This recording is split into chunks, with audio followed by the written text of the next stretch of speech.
Começa agora o programa Hora e a Vez da Pequena Empresa, sempre levando para você muitas informações e atrações. Confira. O advogado Marcos Tavares Leite comentando sobre o decreto que institui a Política Nacional de Desenvolvimento das Micro e Pequenas Empresas.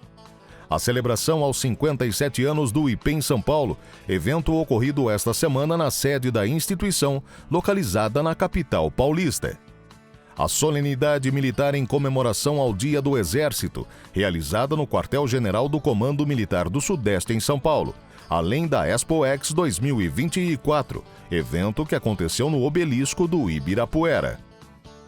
E nesta semana, o presidente do SINP, Joseph Cury, recebe o Dr. Luiz Augusto Durso, advogado especialista em Direito Digital. Fique conosco.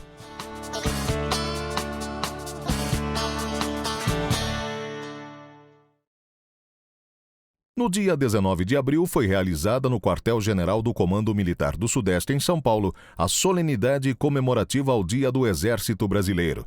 Esta data homenageia a força e a presença do Exército Nacional como entidade de proteção do território e nação brasileira. A maior importância do Exército, primeira coisa é que o Exército talvez seja a mais completa representação da sociedade brasileira.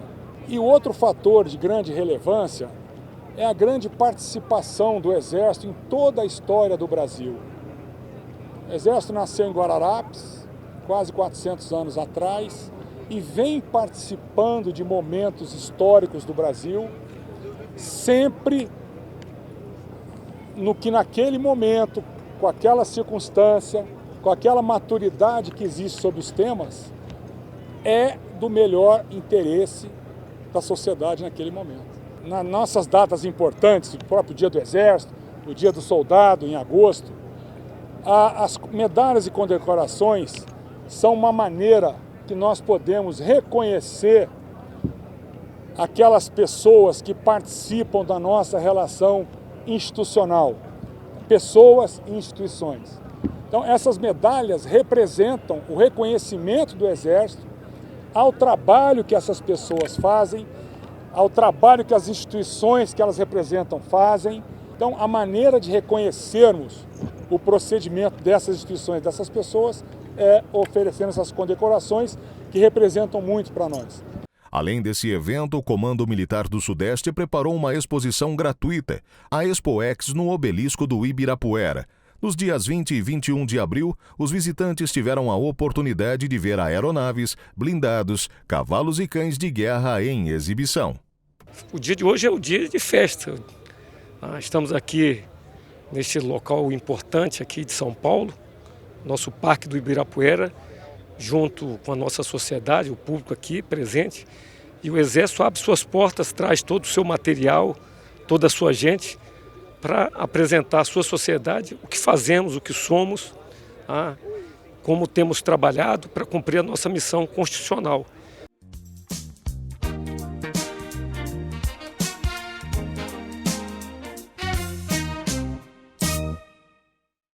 Neste mês de abril foi publicado o Decreto 11.993, que institui a Política Nacional de Desenvolvimento da Micro e da Pequena Empresa, regulamentando ou trazendo mais elementos da disposição constitucional que trata do tratamento diferenciado às microempresas e empresas de pequeno porte.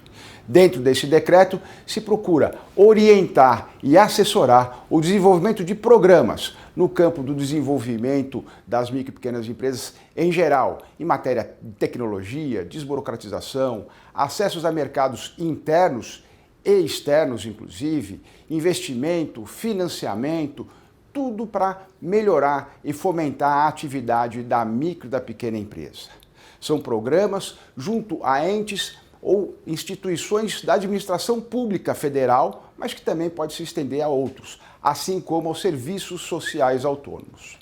O Fórum Permanente da Micro e da Pequena Empresa teve participação, orientou e continuará assessorando também o desenvolvimento e a orientação dentro desses programas. O importante é que eles sejam efetivos, que permita às empresas, à microempresa, à empresa de pequeno porte, acessar mercados não só dentro do Brasil, mas também fora. É auxiliar para que o empresário da micro e da pequena empresa continue trabalhando dentro do seu talento, dentro da sua importância, gerando emprego, gerando renda. E é isso que nós queremos, que esse decreto, que o Programa Nacional de Desenvolvimento da Micro e da Pequena Empresa seja efetivo, saia do papel e auxilie a administração pública em geral e todo o Brasil.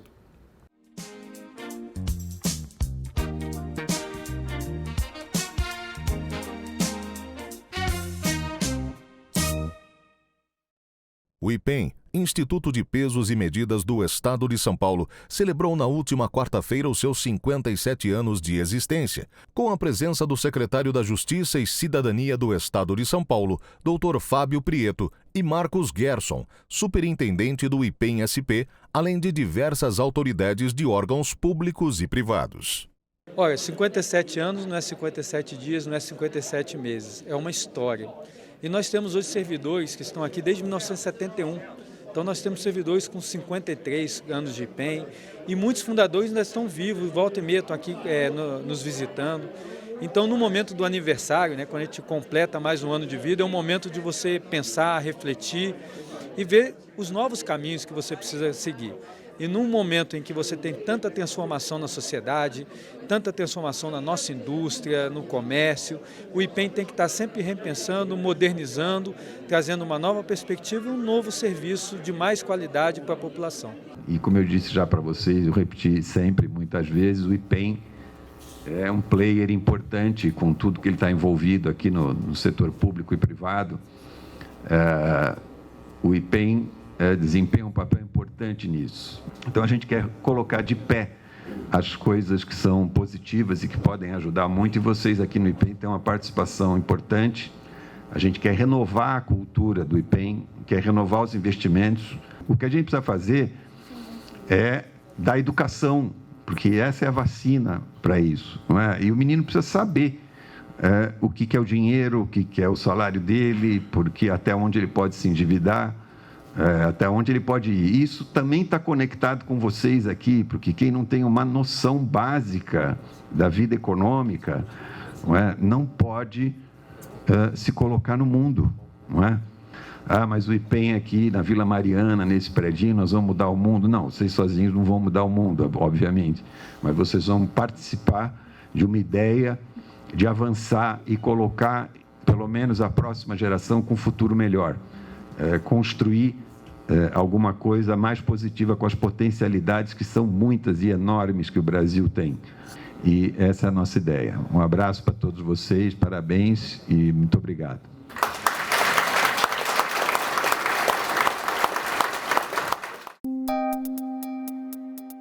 Entrevista da semana.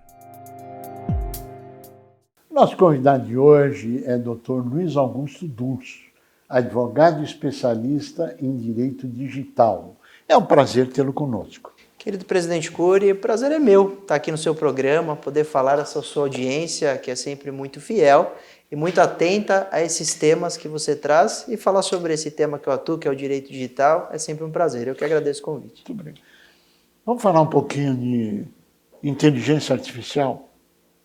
Nós estamos conversando e você falou que se chegar para a inteligência artificial, dizer que você quer um cavalo andando de patinete, ele faz.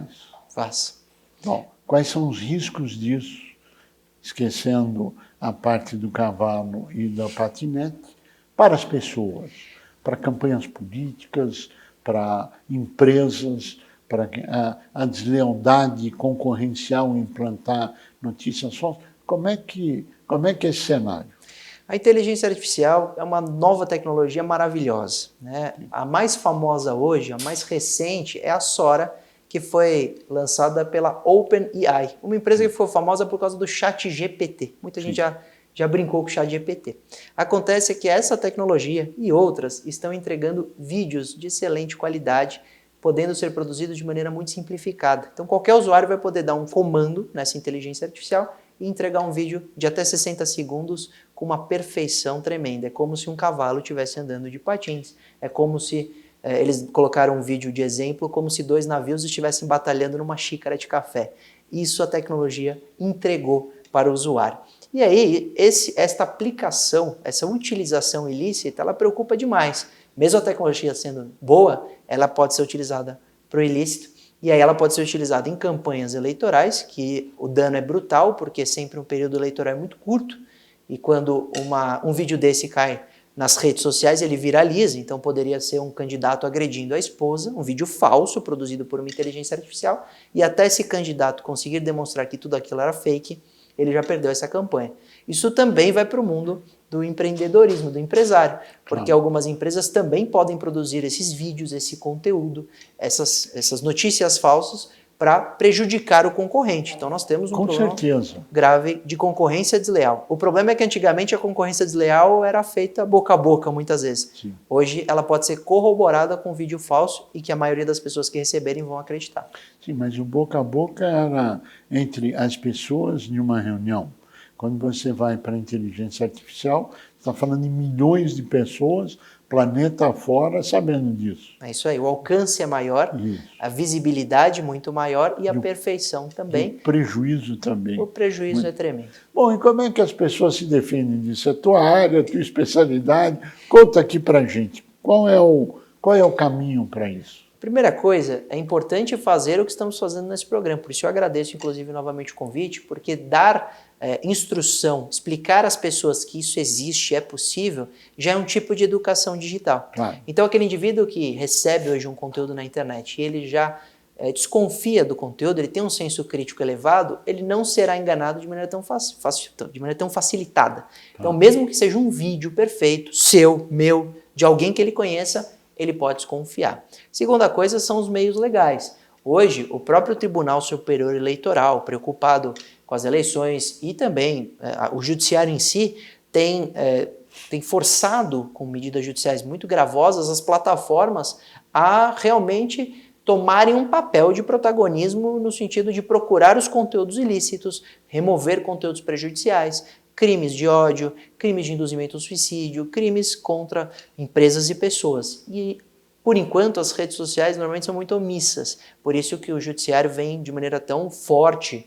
E, inclusive, o legislador tem também tentado mudar o Marco Civil da Internet, outras leis, criar inclusive o PL das fake news, para tentar colocar no arcabouço, que é muito importante, está ainda em debate no Congresso, mas seria uma ferramenta jurídica muito importante para responsabilizar a plataforma e também para eliminar esse conteúdo que é manifestamente ilícito, porque pode ter o telespectador que imagina que estamos falando às vezes de impedir que as pessoas falem. Não tem nada a ver com violar liberdade de expressão, tem a ver com procurar conteúdos manifestamente ilegais e os remover da internet.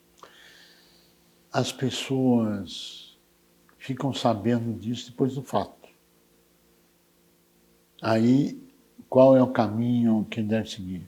Buscar um advogado, buscar especialistas? Qual é o caminho que ele pode? Porque essa mesma inteligência artificial pode estar sendo utilizada para bloquear contas, enfim, nos fala um pouquinho a respeito. Presidente, todo mundo que está na internet está vulnerável.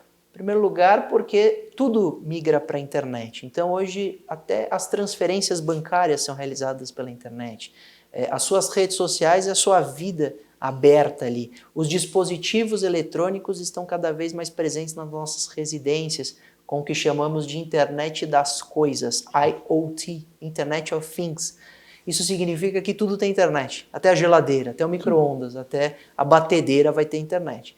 E a partir do momento em que tudo está conectado, mais vulneráveis estamos. Então, quando um criminoso invade uma vida de alguém, quando um criminoso ataca, um hacker no caso, ataca essa vítima, coleta dados, tira do ar um site de uma grande empresa, criptografa o e-commerce daquela empresa, invade uma rede social de alguém ou publica um conteúdo que vai prejudicar a imagem e a honra daquela pessoa, o judiciário precisa ser acionado. Porque essa pessoa, se ela só procurar os canais de denúncias das plataformas, ou o SAC, né, o atendimento ao cliente, ela normalmente vai se frustrar. Porque se você pegar as Big Techs, elas não têm um atendimento adequado para receber essas reclamações e demandas. E nem querem. E muitas vezes nem querem resolver. Elas estão preocupadas em fazer com que o usuário se vicie e fique mais tempo online, porque dado é dinheiro para eles.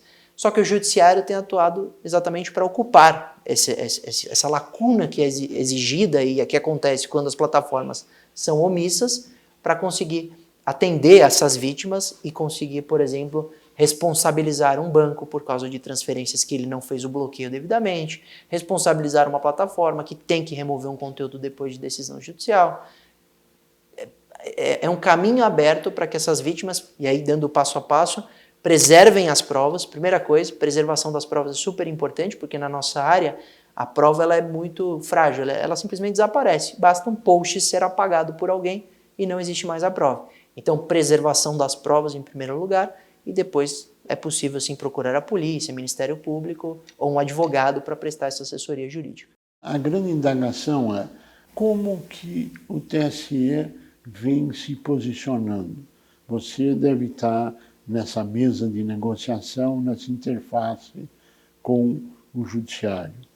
O Judiciário pretende tomar medidas muito fortes numa regulamentação para preservar a liberdade, mas evitar os abusos? Presidente Cori, eu tive o prazer e o privilégio de ser convidado pelo Supremo Tribunal Federal, em agosto do ano passado, para palestrar num evento sobre segurança cibernética nas Cortes Superiores. E nessa palestra... Parabéns. Muito obrigado. E nessa palestra eu levei exatamente esses exemplos que você cita. Então eu levei exemplos concretos em que processos em tramitação foram invadidos por hackers e modificados. Então uma sentença condenatória foi transformada numa sentença absolutória. Ele simplesmente sumiu com uma condenação. Graças a Deus, não só os autores foram encontrados, mas as pessoas perceberam as alterações. Mas será que nós temos condição, e eu perguntei isso, provoquei o Supremo, nós temos condições de encontrar qualquer alteração em qualquer processo em tramitação no país inteiro? A única forma deles responder essa pergunta é com investimento em cibersegurança e com tecnologia. E isso o Supremo faz muito bem, investiu 10 milhões de reais ano passado só em TI. Inclusive é modelo para os tribunais inferiores. Mas fica muito evidente que isso aconteceu com o Supremo, com o STJ e outros tribunais pelo país inteiro. Nessa palestra eu pude apresentar.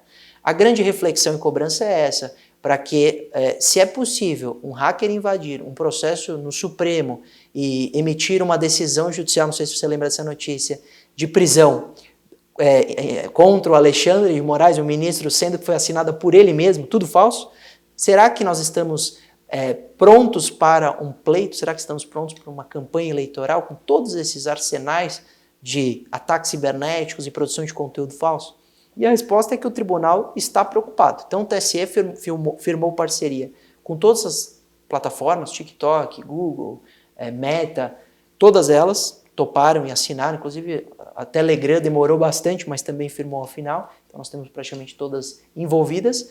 E nós tivemos recentemente resoluções do próprio TSE para regulamentar inteligência artificial no uso durante as campanhas, porque isso assusta, como falamos já, e também a responsabilidade da plataforma, que é o grande debate atualmente. Se a plataforma poderá ser responsabilizada por um conteúdo que não removeu antes da decisão judicial. Por quê?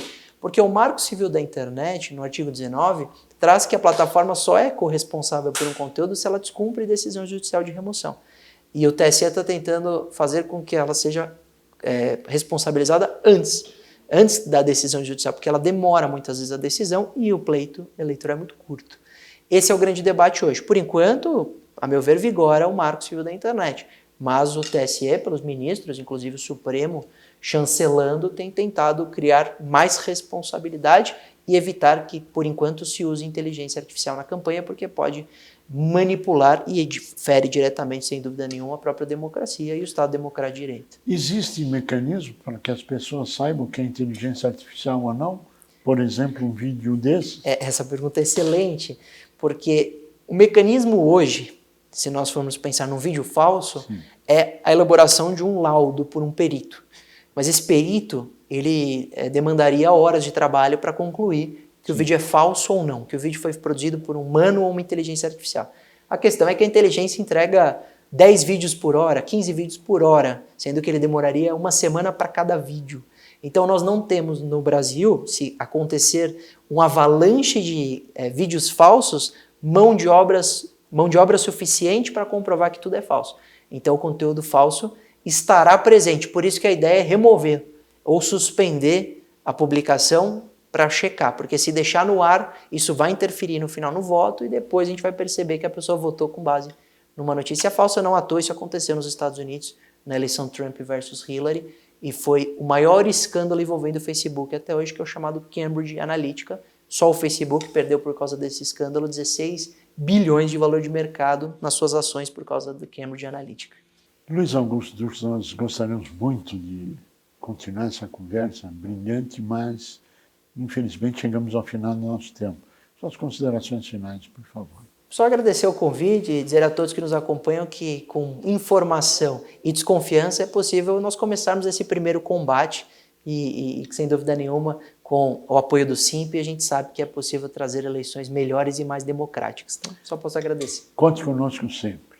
A você que esteve conosco, o nosso mais profundo agradecimento, com a certeza que estaremos juntos na semana que vem. Até lá! Clube SINP Vantagens. Um presente para você que utilizou ou utiliza algum serviço do SINP. Economize seu dinheiro em mais de 300 estabelecimentos com descontos de até 60%, serviços gratuitos e sorteios para você.